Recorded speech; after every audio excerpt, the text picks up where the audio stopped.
Assalamualaikum warahmatullahi wabarakatuh.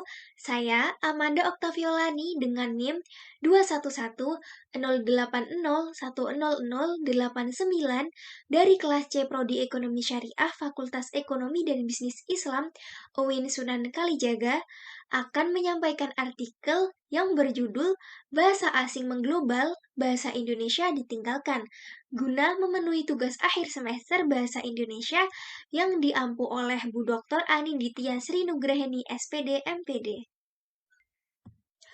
Bahasa merupakan alat komunikasi manusia dan memiliki peranan yang sangat penting dalam sebuah interaksi.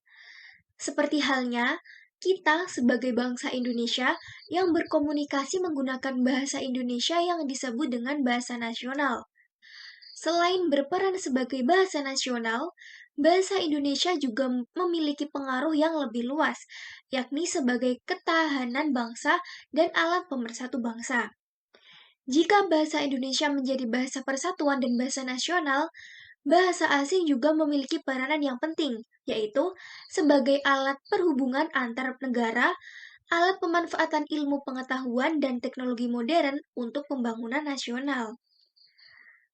Dalam penyusunan artikel ini, saya menggunakan metode kualitatif. Penelitian kualitatif merekonstruksi pemahaman dari sumber data yang diperoleh lewat interaksi manusia atau sosial. Metode penelitian kualitatif lebih menekankan pada intuisi, perasaan daripada data numerik. Metode ini dilakukan dengan menganalisis data dari berbagai sumber, diantaranya seperti website, jurnal, dan e-book. Pencarian dan penyusunan data secara sistematis yang didapatkan dari sumber data merupakan analisis data.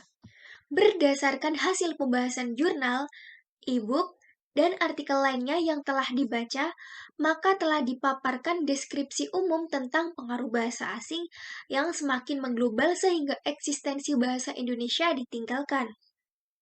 Peneliti berpendapat bahwa munculnya bahasa asing di Indonesia memberikan dampak negatif terhadap eksistensi penggunaan bahasa Indonesia. Akan tetapi, bahasa asing juga memberikan dampak positif.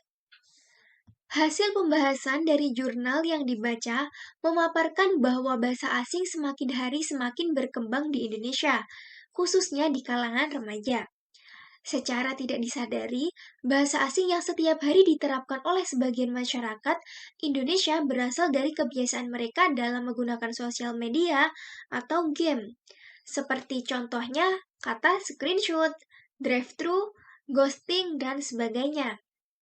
Nah, selain faktor dari sosial media, faktor pendidikan pun juga mempengaruhi perkembangan bahasa asing di Indonesia.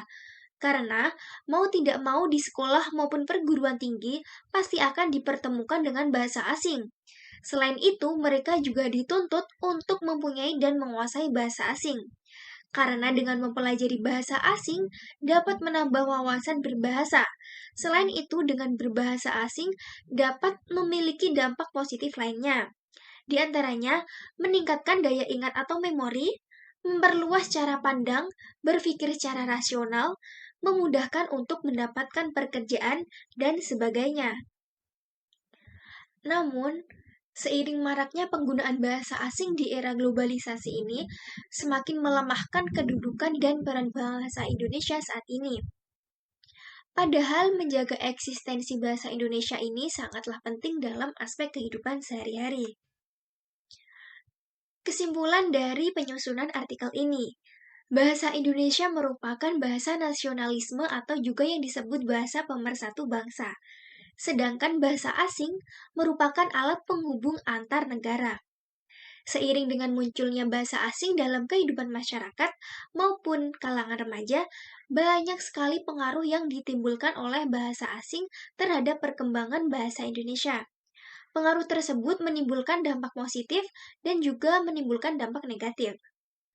Dampak positif munculnya bahasa asing, yaitu Indonesia dapat mengikuti perkembangan internasional hingga mampu untuk bersaing dengan negara lainnya. Selain itu, dengan bahasa asing dapat menambah wawasan serta berpikir secara rasional. Sedangkan dampak negatif lainnya yaitu mempengaruhi eksistensi bahasa Indonesia, bahkan peminat untuk mempelajari bahasa Indonesia semakin menurun. Oleh karena itu, jika penggunaan bahasa asing tidak diawasi, maka akan berdampak kepada bahasa Indonesia serta kebudayaan-kebudayaan lainnya. Perlu adanya filterisasi atau penyaringan terhadap suatu budaya atau bahasa yang masuk. Selain itu, sebagai masyarakat harus menanamkan kecintaan terhadap bahasa Indonesia sejak dini. Sebagai sosok akademis yang dianggap memiliki intelektual yang tinggi, sebaiknya jika kita dapat membagi kapan kita dapat menggunakan bahasa asing dan kapan kita harus menggunakan bahasa Indonesia. Cukup itu yang dapat saya sampaikan dalam penyampaian artikel ini. Terima kasih. Wassalamualaikum warahmatullahi wabarakatuh.